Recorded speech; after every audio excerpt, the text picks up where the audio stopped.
গন্ডাছড়ার পরিস্থিতি নিয়ে বিশেষ বক্তব্য বিধায়ক সুদীপ রায় বর্মনের। কেন পুলিশ বাধা দিল বিধায়ক সুদীপ রায় বর্মনকে? কেন রাস্তায় আটকে দিচ্ছে পুলিশ?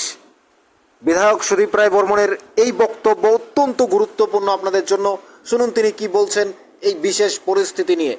পুলিশ অ্যাডমিনিস্ট্রেশনের কাছে বারংবার আমরা পারমিশন চাওয়ার পর দেয়নি।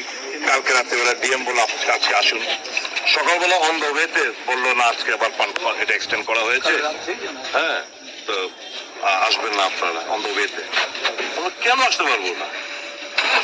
অন্যরা 163 লাগু থাকা সত্ত্বেও অন্যরা সুযোগ পায়, আমরা পারবো না কেন? মানুষের এই দুঃসময় মানুষের পাশে দাঁড়ানো, আমরা একজন সোশ্যাল অ্যাক্টিভিস্ট হিসেবে it is our duty. Media তার খবরাখবর মানুষের কাছে পৌঁছবে, ইট ইজ দেয়ার ডিউটি। ওনারা যেমন ডিউটি করেছেন আমরা তো আমাদের ডিউটি করতে চাইছি বিং এ সোশ্যাল অ্যাক্টিভিস্ট। কেন আমাদেরকে বাধা দেওয়া হবে? আপনারাই বলছেন নর্মাল সিফ, এখন আপনারাই বলছেন আবার abnormal situation. It is a double standard politics. You are allowing the party and members of the party in power and their ally partner to go and visit. You are urging us not to go there. So it's a shame.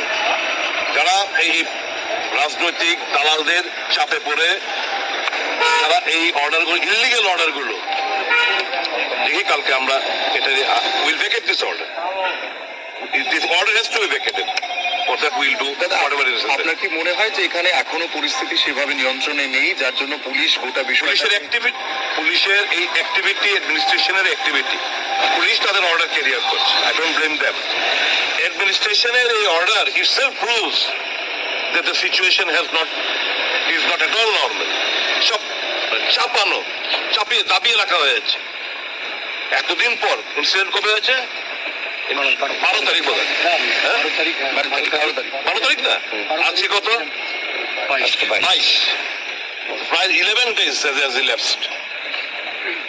11 days একটা জায়গায় continuous 163 ওকে যাতে যেতে দেবে না, দেখা করতে দেবে না, মানুষের দুঃসময় পাশে থাকতে দেবে না।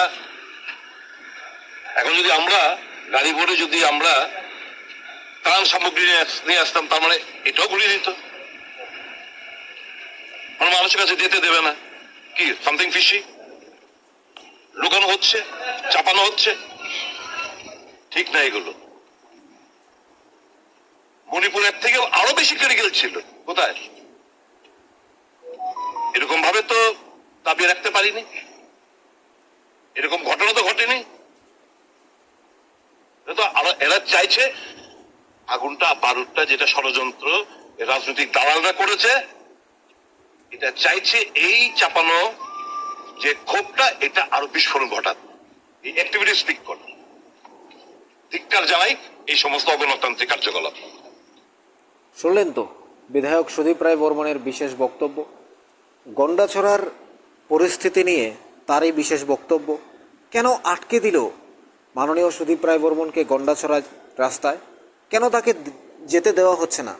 সাংবাদিক আমরা দেখেছি মাননীয় বিরোধী দলনেতা জিতেন্দ্র চৌধুরীকে আটকে দেওয়া হয়েছে বিধায়ক সুদীপ রায় বর্মনকে। মাননীয় সুদীপ রায় বর্মনের বিশেষ বক্তব্য, তিনি বলছেন কিছু লোক হচ্ছে পুলিশ, কিছু লোক হচ্ছে রাজনৈতিক নেতারা। তাহলে গন্ডাছড়ার পরিস্থিতি কি স্বাভাবিক হচ্ছে না? তার মতে মাননীয় বিধায়ক সুদীপ রায় বর্মন বলছেন তাহলে তাকে যেতে দেওয়া হবে না কেন? যদি বাজার ঠিকঠাক চলছে, মানুষ আসছে যাচ্ছে, অর্থাৎ তাহলে বিধায়ক সুদীপ রায় বর্মন সেখানে গেলে সমস্যা কোথায়? কেন যেতে দেওয়া হচ্ছে না? বিধায়কের এই বক্তব্য আপনারা কিভাবে দেখছেন জানাতে পারেন কমেন্টস বক্সে। তবে গন্ডাছড়ার পরিস্থিতি আমরা যতদূর শুনতে পাচ্ছি শান্তই আছে, কিন্তু তবুও কেন পুলিশ যেতে দেওয়া হচ্ছে না এই বিষয়ে আপনাদের কি মতামত অবশ্যই নিউজ ত্রিপুরা ওয়ান চ্যানেলের কমেন্টস বক্সে জানাতে